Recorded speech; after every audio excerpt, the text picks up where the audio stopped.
Okay. Awesome. Thank you for being here. We're super excited. Yes, me too. Awesome. Will I be able to share my screen when I want to play that video? Yes, you can. And then also just, and I'm sure you know this, but when you share your screen, make sure you also share the sound. I've been practicing sharing sound in my morning group, Perfect. Yay. so I know how to do that well. Good.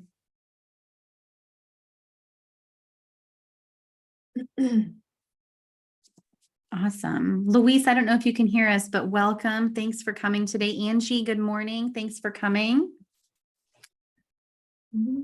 Morning.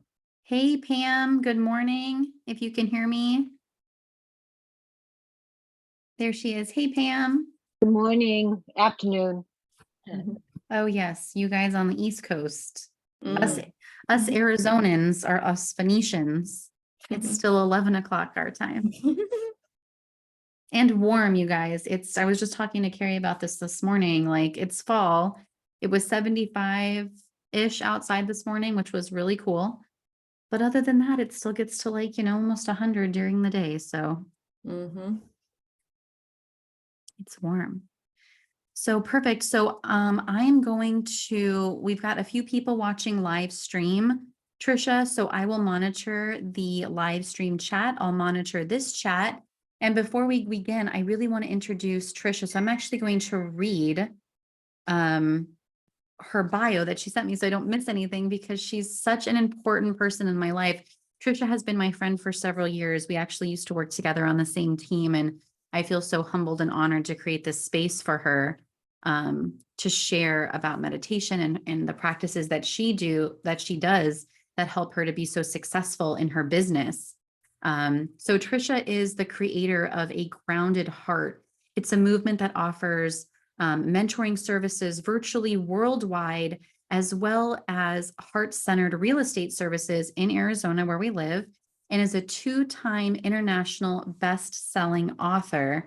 In 2014, Tricia was a recipient of the Top 40 Under 40 Award from Young Professional Network for Realtors.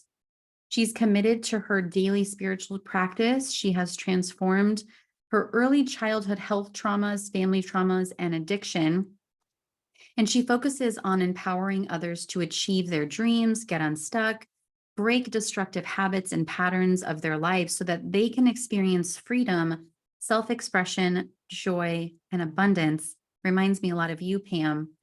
So whether it's personal, business, or financial aspects of your life, Tricia incorporates birth charts, Kundalini yoga science, meditation, energetic practices to help you achieve your dreams. And she currently resides in Arizona with her husband, Paul, and her dog. Is it Rhea? Am I pronouncing that right? Rhea.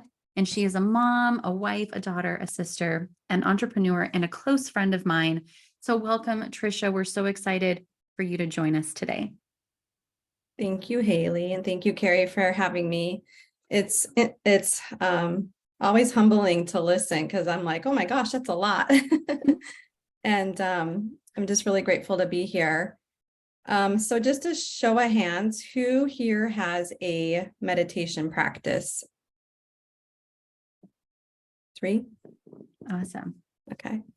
All right. I don't know how to see it on the live. All right. So we have some experienced people. Well, I know for me, oh, thank you, Violet. I know for me, finding which meditation practice felt like it was doing something for me took time. And in 2019, I came across Kundalini yoga and meditation. And it was the first meditation that I did that I actually felt a change in myself within a few minutes of doing the Kriya. And I'm going to share one of them with you later on. But it's just, for me, it was the value of discipline. And when you start to do something for yourself on a regular basis, the universe starts to send you miracles. And it's like the signal you're sending to the universe that you matter, specifically with business activities, which I feel like is a spiritual practice too, like staying in touch with your clients and making your calls, doing your outbound prospecting is a spiritual practice, letting the universe know that you're open for business. And so meditation for me has helped me neutralize a lot of the outside noise that keeps me from doing the things that I enjoy doing. And so I just wanted to, we had a couple bullet points I just wanted to go over. So we'll be talking about why you should be meditating, what the meditation is that I do, and then who can benefit from it, and also when to do it. So one of the things that was important to me was I didn't have a lot of time. I have a family, I help my husband run his business, I have my own business, and I volunteer a lot. So I needed to do something that was going to be able to be done first thing in the morning and in less than 30 minutes. And one of the advantages of getting up in the morning and doing your practice, especially if you do it before sunrise, is you benefit from the electromagnetic frequency that is a lighter right before sunrise. So my teacher shared with me that if I do it before the sun rises, it's 10 times more impactful. So immediately that was one of the things that I could do that would save me time and get more benefits from it. So that if that's something you haven't tried doing, I would suggest that. And then meditation is for everyone, and anybody can do it, because there's all kinds of different meditations that you can do. Some of them you can do right here in your chair. So I think for me, that was the other thing, is like, I need something that I can remove all excuses from. And then why you should meditate. Meditation is something that allows you to become aware of yourself and your thoughts. Meditation can help with emotional processing, can help with healing. And the big thing for me was it was transformational.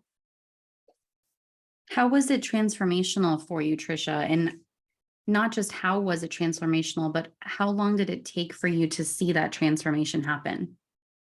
Well, with the one practice I did, it happened very quickly. And it was a moment of self-acceptance that came through. And so if you're in a neutral place and you're able to observe and you start to like play the scenarios out in your brain, you can witness yourself in the past and see yourself doing what you were doing for the reasons that you were doing it. And the reality is that most of us are doing the very best that we can in the moment with all the circumstances that we're dealt with. Nobody wakes up and decides that they just want to be this mean, vicious person, right? Nobody wakes up and says they want to hurt somebody. And so for me, it allowed me to like forgive myself for my past, and it allowed me to love and accept myself as I was. That's so incredibly powerful. Can you share maybe something in your life, like an example of this happening? Because you mentioned being able to look at who you were and forgive yourself and accept yourself. And so do you have like an example, or are you willing to share an example with us of maybe a moment that did happen for you? Yeah, for me, it was more like getting to know myself, and I'm a very emotional empath. And so I cry a lot. I actually cry when I'm angry, and I learned to love and accept that part of myself, because looking back in my childhood and what we were going through as young girls, my sisters and I, how the environment we raised in, we weren't really safe to express our voices, and we weren't really safe. It wasn't really safe for us to like say how we were feeling. So I developed this coping mechanism, and I actually love that part of myself, because I'd rather be crying than yelling and screaming like a crazy person at somebody, And so that was like that was the first thing that really gave me emotional freedom. And then it allowed me to be more self-expressive with my relationships and with my clients and with the people I work with. So amazing. I love that you brought it back to the relationship part, because we are in a relationship-based business. And so, and Carrie actually taught me this quite a while ago. She always used to say to me, like, there's no work-life balance. It's work-life integration, and who you are. You don't need to be someone different at work than who you are in your real life. People want you to be authentic so that they can connect with you. So being able to take a moment to accept yourself, and it's a daily practice, being able to accept yourself and getting to that place. But how has it impacted your business, specifically with relationships in your business? Well, for me, I'm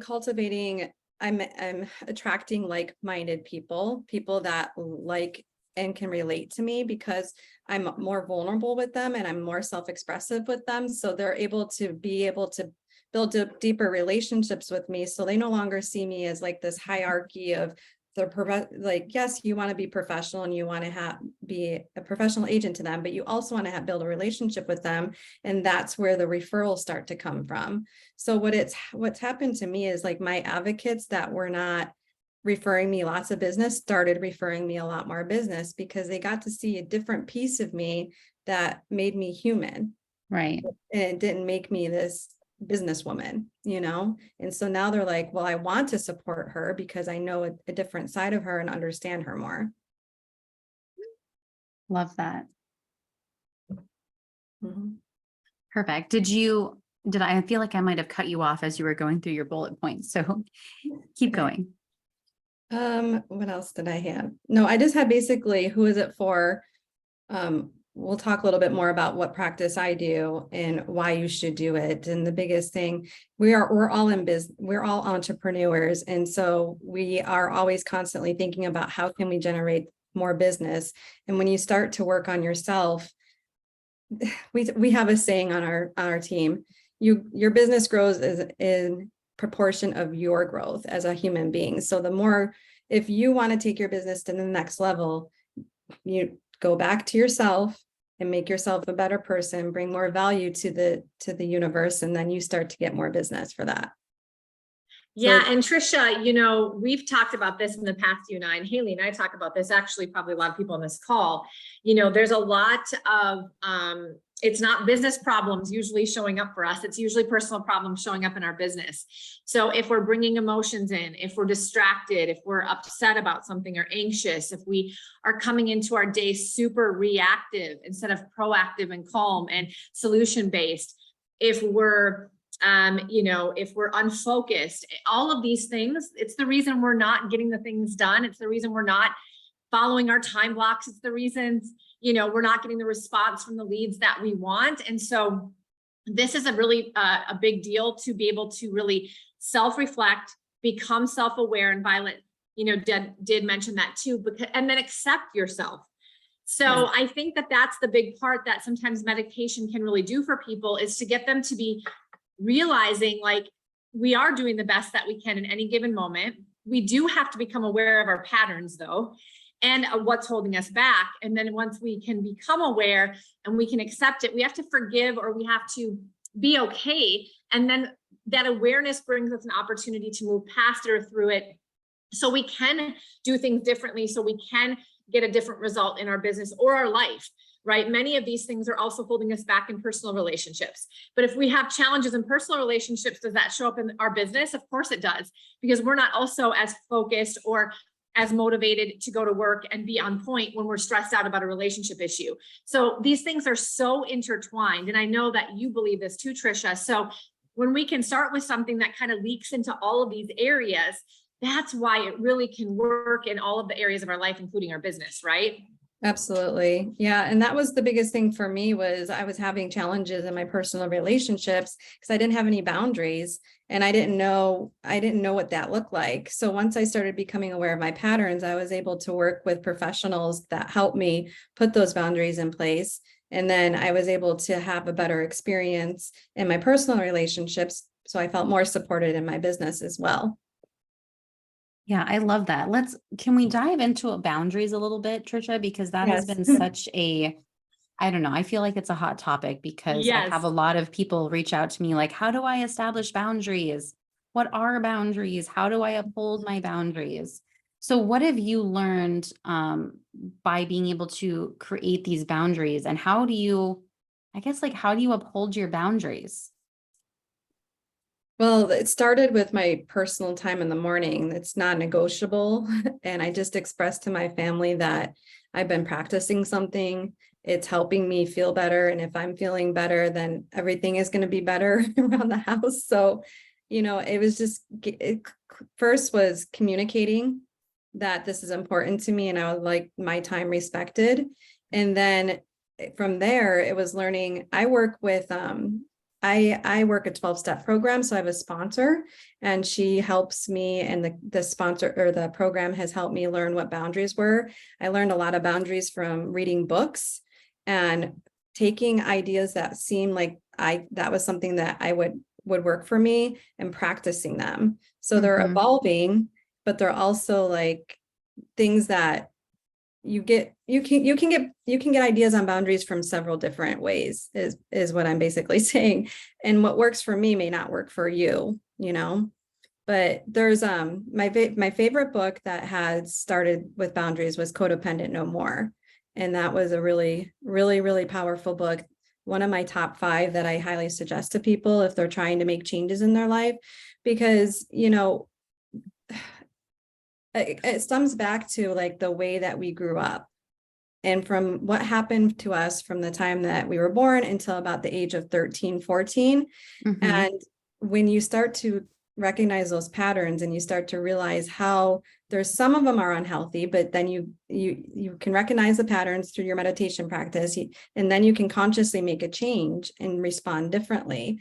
And I tell everybody who's trying to put in boundaries, have a lot of grace with yourself and with the other people, because it's going to be really uncomfortable at first.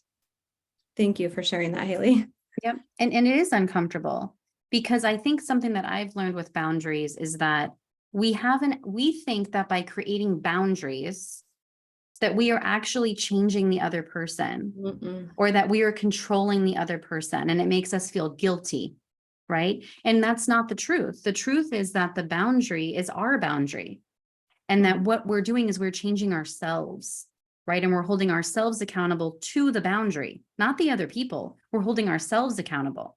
And so just that mindset shift, and that actually that mindset shift for me came through practicing meditation, practicing just taking a moment every single day. And it, at first for me, like I tried doing the miracle morning. So it was like every single morning, I think it was like for 30 days, you do your meditation in the morning, but that wasn't sustainable for me. So I had to give myself some grace of even during the day when I can take a moment when I'm feeling really, really stressed out, or I have all these opportunities of things that I need to do, or I'm just feeling very overwhelmed, taking a moment to pause, I do guided meditation still. I have an Insight Timer app on my phone. I take 5 minutes. Sometimes it can go up to 20 minutes. I close my eyes, I focus on my breathing, and it's like my entire vibration shifts. Yes. And it opens up. It's like you almost you just like recover who you're meant to be for the rest of the day. You're able to open up conversations. You're more relaxed. I'm actually able to not become so frustrated with my children because I work from home, and especially in the summertime. My gosh, you guys, if you have kids at home during the summer, you'll know it's terrible. So it's just, being able to just take it a notch down, take a moment, and then go back into work, being more intentional, more purposeful, and I guess just feeling more centered, if that makes sense. Yes, absolutely. And one of my favorite things to do in the heat of the moment is a shaking meditation, where you literally just take a moment and you just like shake it out. And if you pay attention to animals, when they're in high stress areas, what do they do as soon as they're done? They shake. And that's a really quick thing to do to like reset yourself, especially like, if you're on the phone, you're making a lot of calls and you keep getting rejection, pause for 90 seconds, go out. If you can get outside, even better, but just take a moment and just shake out your body and then come back to yourself, I love that. The power of movement. Mm-hmm. And like Tricia said, like, how has that, Tricia, explain to us, how has being able to pause for a moment, go into movement, how has that impacted when you return making those calls or doing lead generation? How has that helped you? You come from more of a like a space of contribution and a place of service. So it's more about you release the attachment to the outcome, and then you can be open and willing to have different conversations with people. I love that. Carrie, you talk quite often about coming to conversations without an expectation and letting go of the outcome. Mhm. Yeah, I mean, it's probably it's probably the magic bullet for lead generation. I mean, if we're going to be honest, because the reason we don't lead generate is because we do have an attachment to the outcome and we do have an expectation, and then we're almost always disappointed by that. But that can happen in relationships. I always tell a story about, we meet somebody, and naturally, as a human being, we look to that person to fill a void that we have, or to fill a need that we want, or we feel like we need in our life. And so we come into this relationship, and early on at the beginning of the relationship, that person does usually fulfill that need or give you that feeling or provide you with something. But the reality is that is not sustainable for the course of a 20-year or even probably 5-year or 2-year relationship, because as people settle in, you're not getting the same thing from that person in that relationship over time. And now you feel like you had this expectation of that person or this relationship, and that is not a reality. So usually it's not the relationship or the person, it's your expectation of that person or the relationship that you get upset with or frustrated with, that you have a problem with. And that is really, really a challenge, because if we ever have an expectation of how something should be, the reality is there is a 99.9% chance that what we think in our head isn't going to be able to be the reality. So we're always going to be disappointed or frustrated with something. So being able to come into something, just the only expectation I think we should ever bring to anything is that of ourselves, because that's what we can control.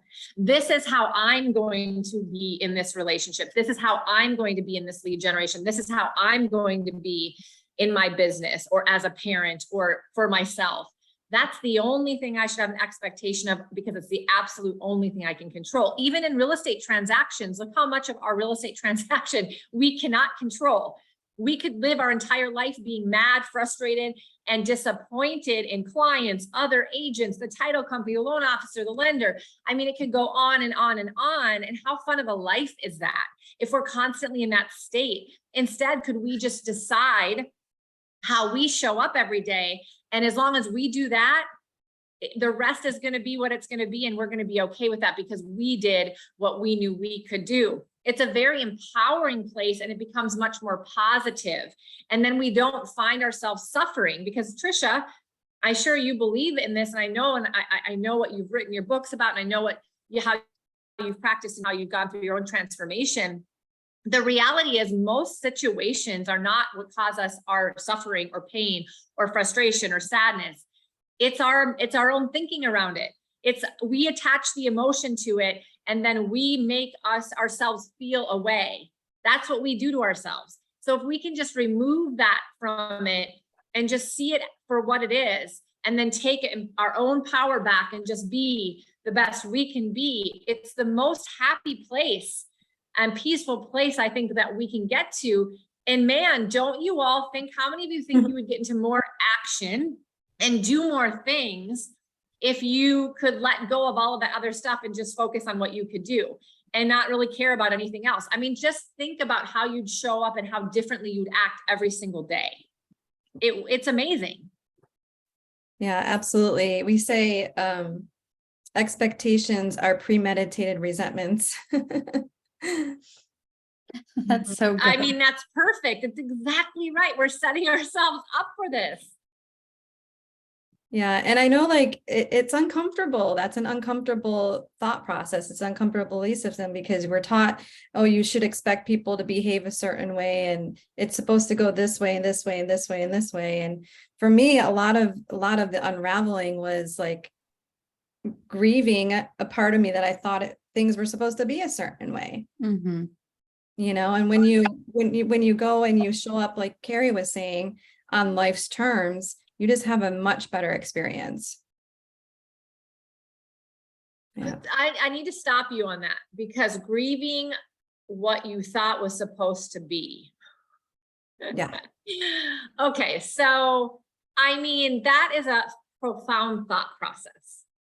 Like, we're grieving what we thought our business should be, and we're focusing on what it's not and grieving what we thought it should be. And at the end of the day, it is what it is. Like, that is still the reality. So why aren't we focusing on what is and what we can do versus what we wish it would be, what we thought it should be? I mean, people do this with their relationships with significant others.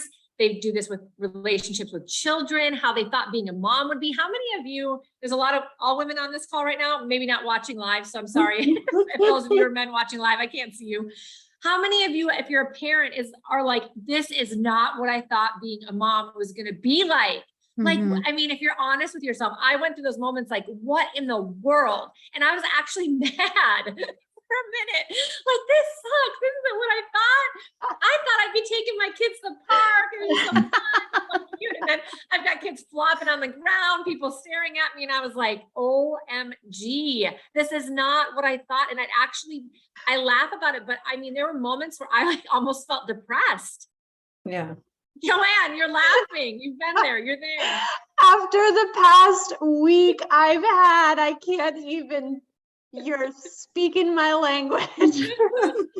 But I mean, and then don't you immediately go to like, well, what is wrong with me? Because I see all the other moms and this isn't what they look like. They're feeling like I must suck as a mom, you know? And so same thing with real estate businesses, same thing with relationships or whatever, because the reality is nothing is what it looks like on the outside, but we have this picture in our head of what something's supposed to be like. And that's the suffering that is created. If we would just let it go and let it be what it is and be okay with what it is and just embrace it and be the best version of ourselves, we'd be a lot happier. But we'd also probably go out there and try things differently or put ourselves out there or, you know, not put ourselves in a box that we think we should. We might do some parenting different, you know, but we're not doing it because we're afraid that like, what are people going to judge? How are they going to judge us? What are they going to think?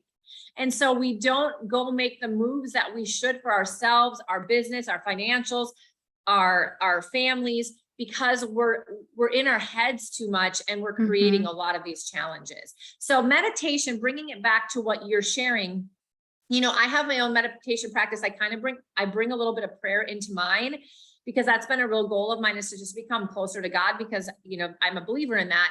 And so I've used meditation because my problem has always been, I don't stay focused and I can't get into a zone very easily. So like when I pray, I grew up learning to pray. I literally would just memorize verses and I just like the same, like how I talk really fast. It meant nothing. It did nothing. Like, I don't even know what I was doing. It became a habit that I was told I was supposed to do before I went to bed or certain things. And I'm like, this isn't drawing me closer to God. This is doing nothing for my spirituality. I'm just like checking a box. It makes no sense.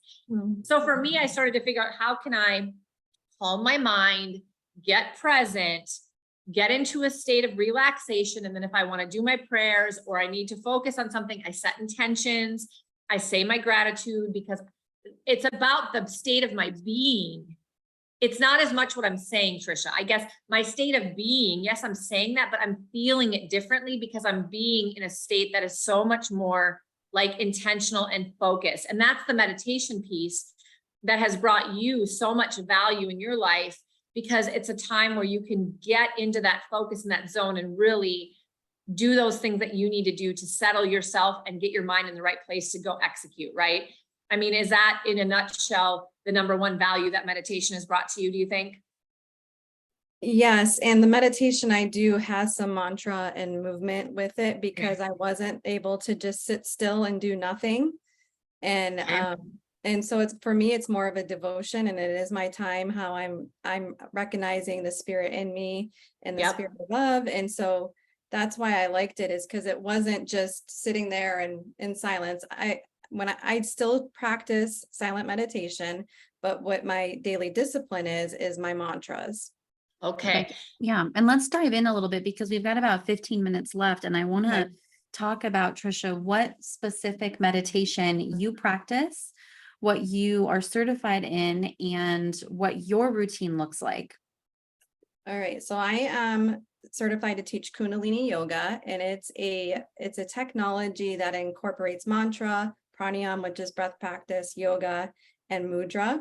And my practice is I wake up usually right before the sun's coming up. I have about 30 minutes to myself, and I do my own meditation, my own mantra, and then I do some breath work and some movement. And then after that, I get over into Zoom and I teach it. So, but I get up right around between 4:30 and 5 o'clock every morning. Perfect. Awesome. Mhm. And I know that you, so tell us too, because this is like a huge accomplishment. How many days in a row have you practiced meditation? Over 1,200. Days in a row where 1,200 days. you've not had a stop being point, not one day missed. No. Wow.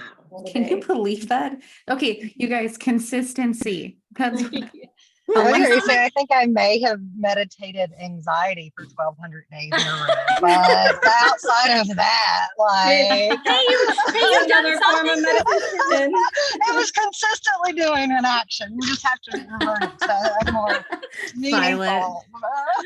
Yeah, but I want to have an experience with you all today, and I just wanted to share a tool. So in Kundalini yoga, it teaches us to choose a meditation for a specific number of days, and the effect changes parts of your brains at different times. So 40 days will start to help you change a habit. 90 days, it will confirm the new habit. 120 days, it basically makes you who you are. So you attach yourself to that meditation. And then 1,000 days, you've mastered the new habit.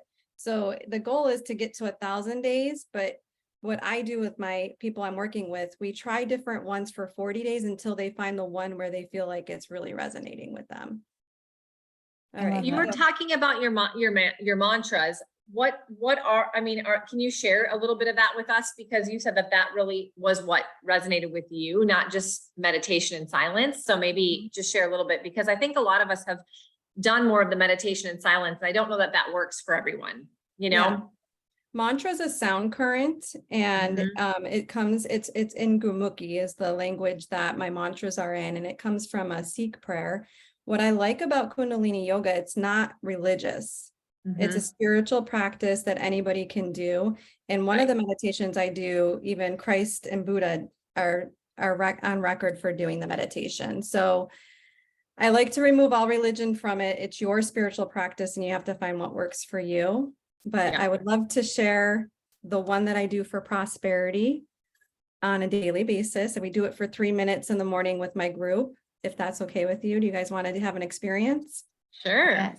Okay, I'm going to share my screen because I want to have you watch the video to learn about it, and then we'll do it together.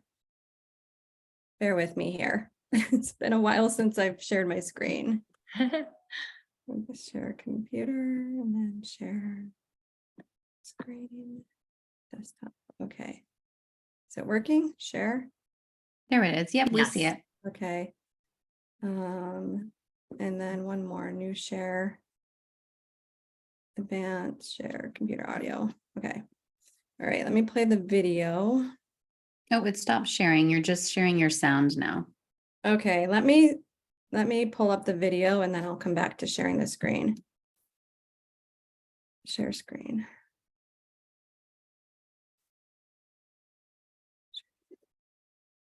Can you hear me still? Yeah. We can hear you. Yeah. Okay. Can you see my screen? Mm-hmm. Okay, we're going to play this video.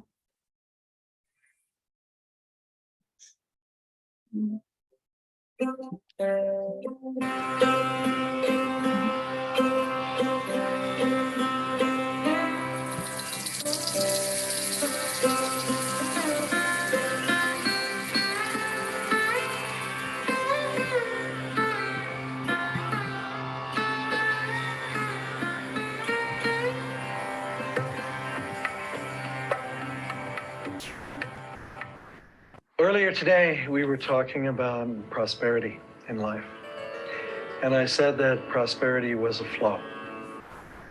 And it's a flow of being present in the moment to the abundance that is everywhere. So that in that state of gratitude,